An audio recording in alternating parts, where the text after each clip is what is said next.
Hey everyone, we're excited to be here today. We're here with Madison and Grace, two University of Arizona seniors who worked with FotoFauna data to explore climate change and climate shifts in the Madrid Sky Islands. And they're here today to share the results of their work. We're super excited to hear what they have to say. So we're going to have them share screens, and I'm going to pass it to them to take it away. All right.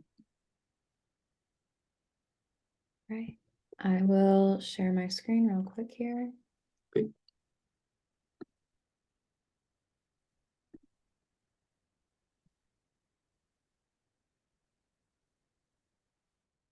And you guys can all see that, correct?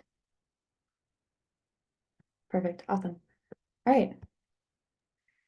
Cool. So, hi everybody. I'm Grace and I'm Madison. Introduce yourself. And so for our senior capstone project at the University of Arizona for the environmental science department, we're both environmental science majors graduating in a few days. We examined the possible relationship between climate change and warming in the Madrid and Sky Island region, and whether or not that would have an effect on species distribution in the area. So without further ado, here we go. All right. So a little bit of background to start us off. We know obviously the planet is warming due to climate change, and we're going to further examine this in a few slides. But we first wanted to highlight how these changes are affecting species and ecosystems and in what ways. So we chose the Madrid Sky Islands first because it's fairly relevant for our location. We are here in Tucson, and we have our own Sky Island, Mount Lemmon, right next door. In addition, though, the Madrid Sky Islands and like these Sky Island regions in general make an interesting and easy to observe ecological zone for this kind of research, mostly due to the biome stacking that we see in this region as we look upward in elevation. So if you've ever like driven up Mount Lemmon, if you're from Tucson, you've watched your surroundings change as you drive from like the Sonoran Desert at the bottom through like the 6 biomes up to the mixed conifer forest up top. This vertical stacking makes things like shifting of ecological zones easier to observe over time, rather than having to travel, like, say, hundreds of miles north just to observe that same degree of change in biodiversity. This geographic isolation is super interesting because Sky Islands are truly islands in that they are isolated mountain to mountain, and then there's those valleys of desert in between. So there are multiple isolated sites for research to be conducted, which leads us to a diverse pool of data to draw from and generally more accurate results. So we decided to pose the question of whether warming in this area has caused an observed upward elevation shift for species in the Madrid Sky Island region. So if the region is warming, then ecological zones should adapt to that, causing a biome shift upward to move to the elevations with the same conditions that they thrived in previously. And if those ecological zones are shifting, then the species distribution should theoretically follow. So because of this, we hypothesize that there will be an upward shift in cottontail rabbit, coyote, and javelina distribution that can be attributed to warming climate in the Sky Island region. We decided to focus research on these 3 species due to the amount of data that we received for them, but we're going to explain that more in a few slides. So we know that global warming is occurring worldwide, but to prove that there has in fact been warming in this region specifically to drive the species movement, we gathered temperature data from the past 23 years from 25 weather monitoring stations around the region. Each was at a unique elevation to ensure that we weren't just focusing on like the hottest areas or the coldest areas, and it was truly a random sample. We just like picked them from a map. So unfortunately, a historical data archive of temperature from the Mexican side of the Sky Island region could not be found at this time. But we're just going to be making some assumptions because of that the trends observed in southern Arizona are going to be generally reflected in northern New Mexico. So based on the temperature data collected from those 25 sites, we found an observed increase in average temperature to be about 1 degree over the past 23 years. And this is consistent with global warming trends in the region and overall, which have been observed to follow an increase of about 0.4 degrees Fahrenheit per decade since 1982. This is according to NOAA's 2023 annual climate report. We also had to estimate some of the values for this plot due to gaps in reported temperature measurements for some months at some sites. There were fairly few that were missing data, but for those where there were months that were missing data, we imputed the missing months with the average temperature for that month specifically across all years at that site. So then those temperatures were plotted in a GIS layer showing the correlation between altitude and temperature across the region. So first we're going to compare the year 2000 to 2010. So you can here notice the addition of one more colder class in 2010 compared to 2000, with 55 to 56 degrees being the lowest recorded temperature in 2010 versus 56 to 57 degrees being the lowest in 2000. And this indicates that there was a larger variation in temperatures in 2010 versus 2000, which is consistent with the larger fluctuations in temperature that we generally see attributed to climate change and global warming. This is the same comparison, but for 2010 versus 2020. We lose those colder classes in 2020, and instead we see a shift of all of the classes up 2 degrees. Again, consistent with observed recent temperature changes in the Sonoran Desert. Each year is warmer than the one previously recorded. As you can see, 2010 has a range of 55 to 65 degrees. 2020 has a range of 57 to 67 degrees. And then finally, we compare 2000 to 2020. The warmest area, which is also the lowest altitude in 2020, is 2 degrees warmer than that same area in 2000. And we see that the coldest area in 2020, which is also the highest altitude, is 1 degree warmer than that same area in 2000. So overall, it's clear there is an overall warming trend in the region, which we are now going to use as a reference to build our species distribution questions from. Yeah, so just a quick note about that GIS map there. I made that in ArcGIS Online, and it's a method of interpolation, taking the points from each site and turning them into a polygon feature that covers kind of a whole area, because obviously we didn't have temperature data from all of that actual like geographic land directly. And so this is just one kind of simple way to interpolate that. There are many other ways that can incorporate several other factors, but it was still really interesting to see that on a very basic level, using a very basic method, that we did see such pronounced increases over that 20-year period. So getting into the data that we used from the FotoFauna program. So we were lucky enough to find the Sky Island Alliance and the FotoFauna program in our research, or preliminary research really, for this project, figuring out what we wanted to do. And we reached out to Eamon, and he was so generous enough to send us the raw data from the FotoFauna program. So as participants and volunteers in the FotoFauna program, I'm sure that you know what it is and what you're doing. We got data from kind of the beginning of the project from 363 wildlife cameras. That's all the total cameras that had been added across the years. And they picked up, of course, different species that were recorded in checklists that y'all submit. And we went through that, and we saw that there were a lot of different species, but we decided to choose 4 of them, which I'll get into, 3 of them, which I'll get into later, sorry. But we also decided to keep data between 2020 and 2023, because the official start of the program, was in 2020, and is still obviously growing today. And so we wanted to keep the data of kind of the highest quality and the highest amount of data. And so we stuck to those 4 years, 4 years of cameras being added, which we'll also get to later, because that posed some fun challenges with the data. So moving on. So this was the initial plot that we made of all of the different species and how many times they had been marked as present by someone submitting a checklist based on their wildlife camera photos. And so you can see for some species, there's very, very, very little data. And for some, there's a lot more. And so we decided to kind of narrow things down to the top 6 species, which ended up being Gambel's quail, bobcat, javelina, cottontail rabbit, coyote, and white-tailed deer. We decided to move forward with those because they had the most observations and most data to work with. And then based on that, Madison, you can go ahead and click to the next one. These are just those 6 species plotted to get a little bit more in depth of how many observations were present for each species from there. And we said, okay, maybe 6 is a little bit too much for our purposes. And so then we narrowed it down even further to cottontail rabbit, coyote, and javelina.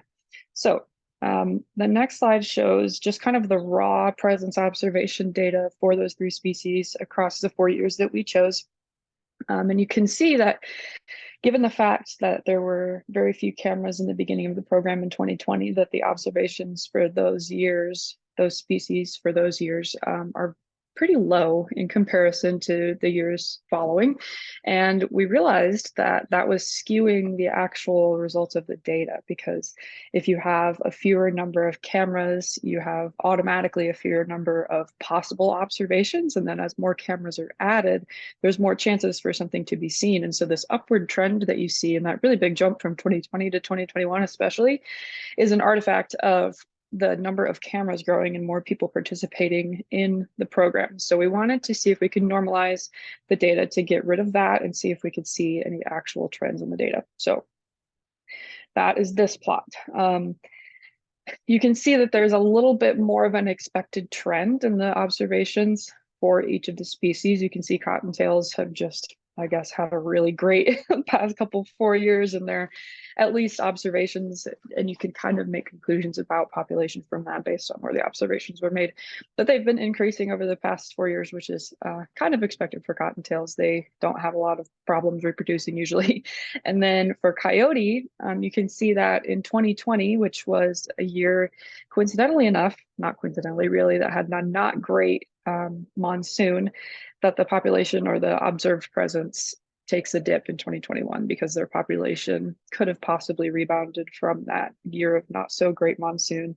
And then 2021, which is an okay monsoon year, the population grew, or the observed presence grew in 2022, so on and so forth. Kind of the same deal for javelina, although we'll talk a little bit about why javelina are interesting a little bit further on in the presentation. But that was kind of what we ended up with. We ended up with seeing a lot more, as you can see, expected kind of shifts, distributions over these 4 years for all three of these species. Okay, but the end result, we have a little furry friend over there.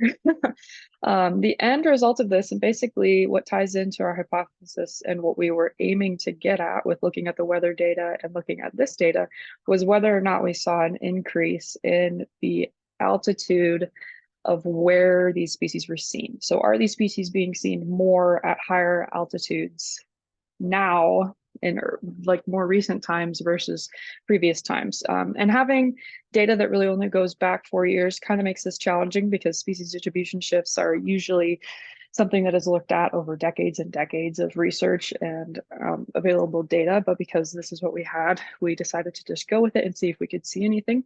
So here on the y-axis, we have the altitude of the cameras, and then we have year on the x-axis, and then we have individual plots for each species. So what this plot is telling us basically is that there is an increase in all species of the average altitude of the cameras that picked up that species. So the species are being seen at higher altitudes.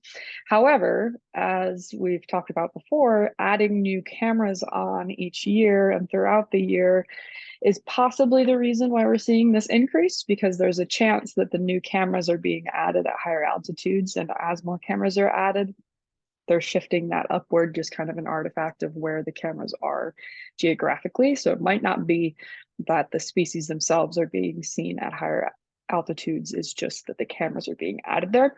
So that's kind of another thing that we want to go and look at if we get the time here over the summer to check it out, and maybe continue this later on when we get more data to work with. But it was pretty interesting to see that plot.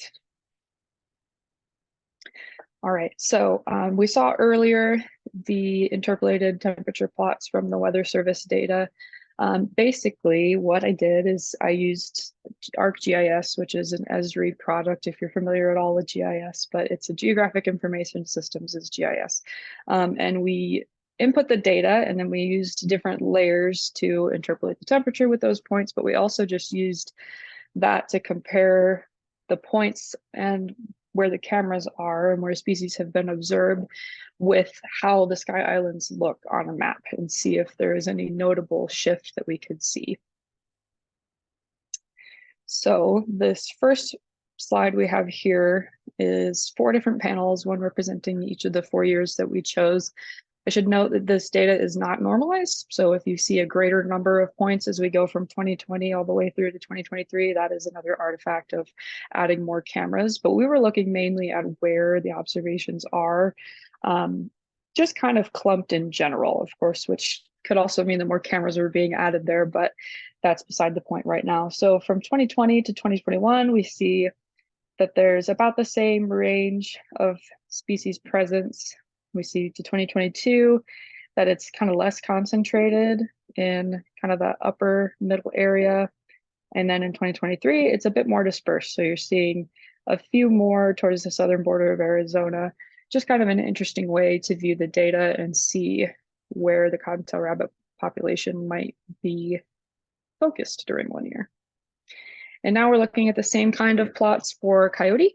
So once again, as you see an increase in points possibly between 2020 and 2023, that's just an artifact of more cameras being added at different locations. But it is also interesting to see that 2020 to 2021, where we see the biggest jump kind of in cameras being added, you do see more dots. So that explains, that's another way to look at that normalization that we did and how it could influence someone looking at these plots without knowing that. And then moving on to javelina. So javelina is an interesting species, and we happened to chat with Eamon a little bit about this when we met previously, but basically javelinas tend to occupy lower altitudes and are very heavily influenced by human activities, I suppose. Javelinas really like to get into trash cans, and they really eat pretty much anything. They're very much kind of a scavenger type attitude when they're introduced to the edges of human areas. And so you might even see javelinas rummaging around in your trash cans in the middle of Tucson, which is an interesting thing because, like coyote, you might also see in town here, they're usually not doing very well. The coyote are, they're kind of starved. They're away from their typical habitat, they're away from their typical food sources, but javelina can kind of go wherever they want because they can rummage around in trash cans. And so it was interesting to see and analyze whether or not we could see that geographic range being kind of down into the valleys a little bit more with javelina. And we didn't see too much of a difference between the cottontail and the coyotes, but it was interesting to keep that knowledge in the back of our mind while we were looking at the javelina data in comparison to the other two species. Okay, so what does all this mean for the region and its biodiversity? So even though our preliminary results do indicate that there is an upward shift in species distribution that could be attributed to warming in the Sky Island region, there are obviously a lot of other factors that could be contributing to these patterns of movement. As Grace mentioned, the altitude of the cameras, we didn't have a chance to look into whether or not they were being added at different altitudes, so that could be a reason, or it might not. Additionally, human involvement is a big one. Although like there's a limited amount of human involvement in some of the Sky Island regions due to their status of like conservation areas, national forests, and protected land. This does help to keep human interaction and like effects on species distribution minimal. Additionally, natural and man-made disasters affect these areas constantly. Fires are a huge issue here in the desert. One that comes to mind is like the Bighorn Fire of 2020, raged through the Catalinas. Obviously, there's going to be impacts on species distribution because of things like this. Habitats are destroyed. The species are either going to be moving down, up, sideways, just away from the destroyed area. For this project, we weren't able to look into this heavily, but that is something that could be explored further. Additionally, droughts and changes in precipitation patterns are going to play a heavy hand in many species movements in desert regions. Grace mentioned this earlier with coyotes and how their populations are affected by the monsoon seasons. So this could obviously be playing a role in movement, though it could be argued that this is going to be tied to warming and it could correlate to our preliminary findings. And then finally, group dynamics often affect species movement. So like javelinas and coyotes tend to travel in packs. This could affect their distributions as well if like those pack dynamics are changing. So it's worth noting also that our research here spans only from 2020 to 2023. As we mentioned, this is just due to the amount of data we had. So a significantly longer period of time to gather observations, find patterns, is no doubt going to result in stronger conclusions that would either show clearer paths of movement, further proving our preliminary findings, or disproving. So that is something we would love to look into with a larger field of study. And overall, what these preliminary findings are going to conclude, though, is that as warming continues, and we know it's going to continue, the ecosystem zones and biomes are going to continue to move upward in elevation to reach areas with the same conditions that they're used to. So this means that species that may or may not have had interactions with other species in the past may now be occupying the same areas. This is going to lead to changes in the food web, ecosystem imbalances, and just ultimately more animals vying for like a smaller amount of resources. So this is what makes like the work the Sky Island Alliance is doing even more important, because like protecting and conserving these ecosystems, ensuring that these species have places to live and thrive is incredibly important in this area. And by catering restoration practices with like global warming, ecosystem shifts, species distribution, and the overall ecosystem health in mind, these environments are going to be more resilient in the face of climate change, and they're going to be able to support their wide variety of biodiversity for many more warm years to come. Yeah, and this is the end of our presentation. We just wanted to thank Ammon and the FotoFauna program, the Sky Island Alliance, for letting us use this data and really get into the nitty-gritty of what is happening in Southern Arizona with all this amazing biodiversity we have. So thank you very much. Thank you. Yeah, well, wonderful. Thank you all for participating, and thank you very much, Grace and Madison, for sharing this interesting work with us today. Looking forward to hearing some questions, and we'll be sure to put folks in touch with Grace and Madison if they would like to ask any questions directly. But thanks all.